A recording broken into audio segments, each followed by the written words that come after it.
Et salut, ici J'attends Sauvage, j'espère que vous allez bien et aujourd'hui on se retrouve pour une vidéo avec des nouvelles concernant la cause animale, le véganisme, tout ça, les petits changements qu'il y a eu ces derniers temps. Alors dans cette vidéo-ci on va plutôt voyager puisqu'il y a des choses qui se passent en France mais aussi dans d'autres pays, donc je me suis dit que ça serait sympa d'intégrer ces nouvelles dans cette vidéo-ci. Je vous invite à aller voir la première vidéo de ce style si jamais ça vous intéresse. Et du coup, je commence tout de suite par les nouvelles en véganie. La ville de Malaga en Espagne a retiré la licence aux calèches avec des chevaux.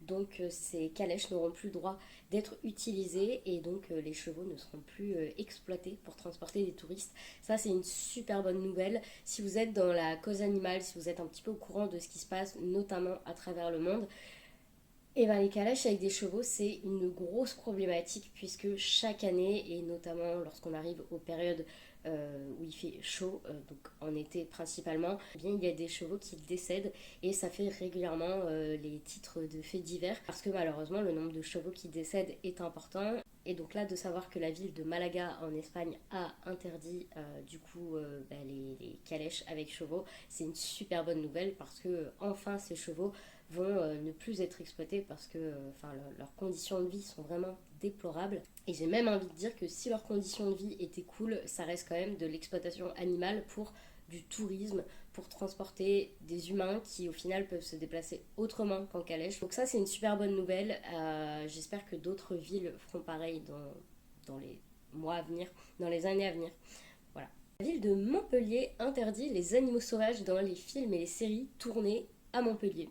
Et ça, c'est une super bonne nouvelle. Alors, de ce que j'ai lu, ça a fait suite à de nombreux mauvais traitements et de décès d'animaux suite à des tournages. Donc, suite à tout ça, les élus de Montpellier ont décidé de ne plus autoriser les tournages avec des animaux sauvages. Donc ça, c'est une grande avancée pour les animaux.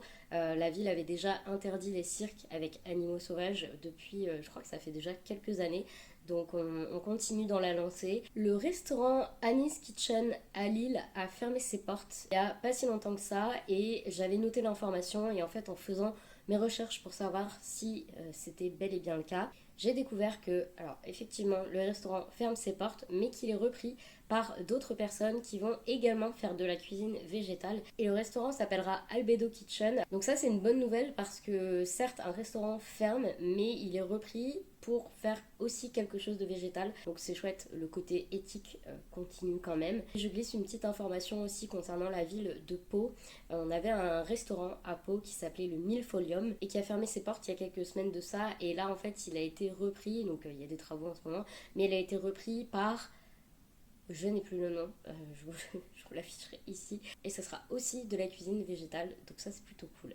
Ces derniers temps, on a 3 marques qui étaient jusque-là végétales qui ont décidé de proposer des produits qui ne sont pas végétaux, ou en tout cas qui ne sont plus végétaliens, puisque des produits d'origine animale seront intégrés dans leurs produits, dans certaines de leurs références. Il y a la marque Apivore qui est spécialisée dans les simili carnets qui va proposer 2 références avec du fromage animal. Alors ça en fait un tollé, hein, clairement, dans la vegan sphère, on va dire ça comme ça. J'ai failli en faire une vidéo un peu réaction. Je vous avoue que j'étais très déçue sur le coup, et enfin je le suis toujours d'ailleurs, parce que Apivore pour moi c'est une marque pionnière dans les alternatives végétales, et là de voir qu'ils intègrent dans certains de leurs produits, donc ce sont de nouvelles références, hein, c'est pas d'anciens produits qui ne sont plus végétaliens, là c'est des nouvelles références qui ont été créées, mais de savoir qu'il y a du coup du fromage animal dedans, moi ça me dérange un peu, même si la marque n'avait pas pour emblème les animaux, on reste quand même sur quelque chose qui n'est pas super éthique.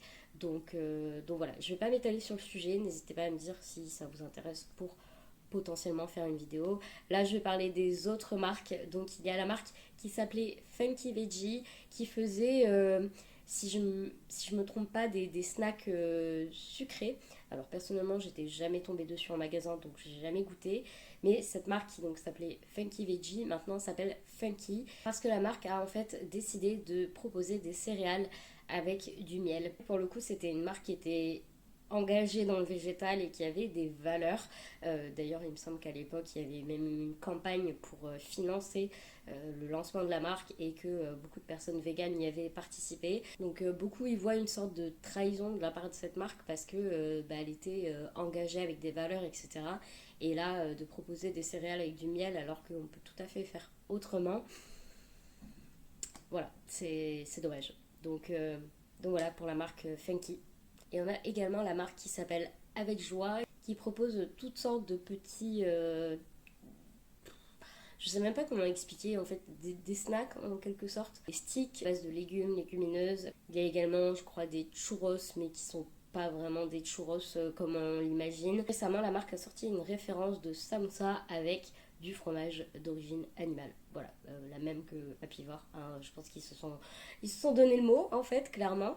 Donc voilà, Avec Joie n'est plus 100% végétalienne. Donc voilà concernant ces trois marques, n'hésitez pas à bien regarder la liste des ingrédients avant d'acheter et de ne plus vous fier uniquement au passé en fait de ces marques. Je pense notamment à Apivore où les gens pourraient peut-être y aller les yeux fermés et au final maintenant il y a du fromage dans, pour l'instant, deux de leurs références. La ville de Mexico, alors je le dis comme ça parce que j'ai essayé de le faire avec l'accent et je n'y arrive pas. Donc la ville de Mexico interdit la mise à mort des taureaux lors des corridas et ça c'est une excellente nouvelle, mais vraiment, enfin quand j'ai vu ça, moi j'ai failli sauter au plafond.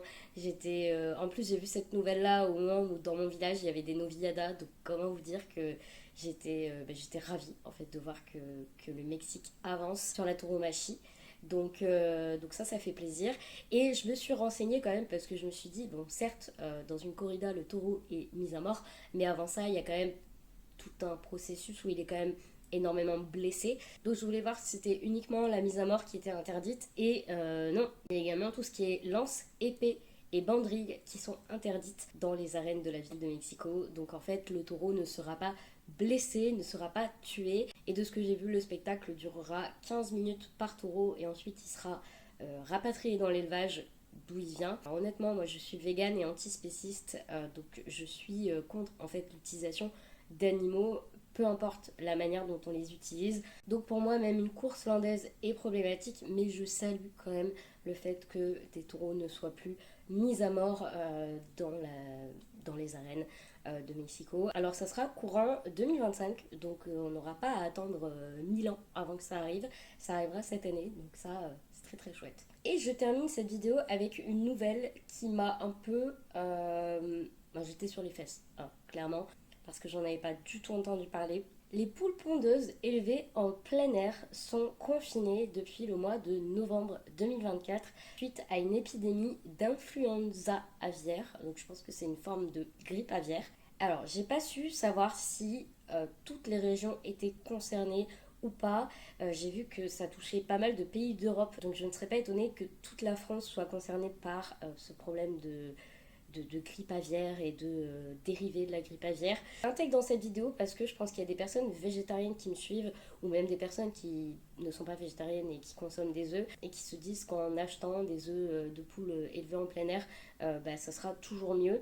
Sachez qu'en fait en ce moment les poules sont confinées, donc depuis des mois elles n'ont pas le droit de sortir. Et ça me semblait important de partager cette info parce que sachez que sur les boîtes d'œufs de poules élevés en plein air, et ben en fait c'est pas du tout mentionné et c'est vendu comme des œufs plein air. Donc, si vous achetez des œufs plein air en ce moment, et bien en fait vous achetez des œufs de poules qui sont confinés dans des hangars. Alors c'est pas des élevages en batterie, c'est pas la même chose, mais ça reste des hangars qui sont fermés, elles n'ont aucun accès extérieur.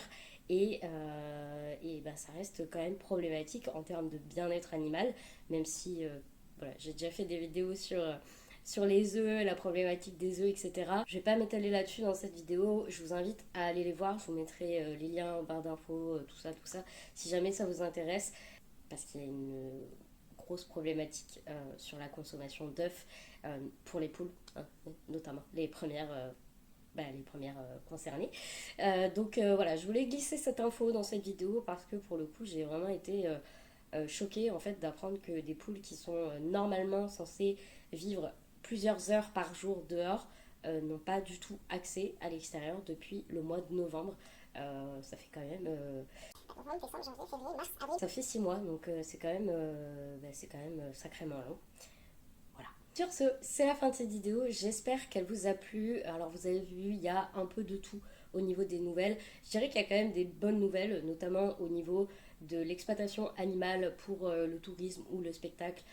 Type les calèches et les chevaux et les corridas, donc ça c'est plutôt cool. Après on a des restaurants qui ferment, mais d'autres les remplacent avec toujours une carte végétale, donc ça c'est chouette aussi. Tout n'est pas à jeter dans cette vidéo, hein, à part Apivore. Pardon, balle perdue pour Apivore. N'hésitez pas à me dire si ça vous a plu, à mettre des commentaires et puis à partager si jamais ça vous a plu. Et je vous retrouve la semaine prochaine pour une nouvelle vidéo. C'était Chaton Sauvage.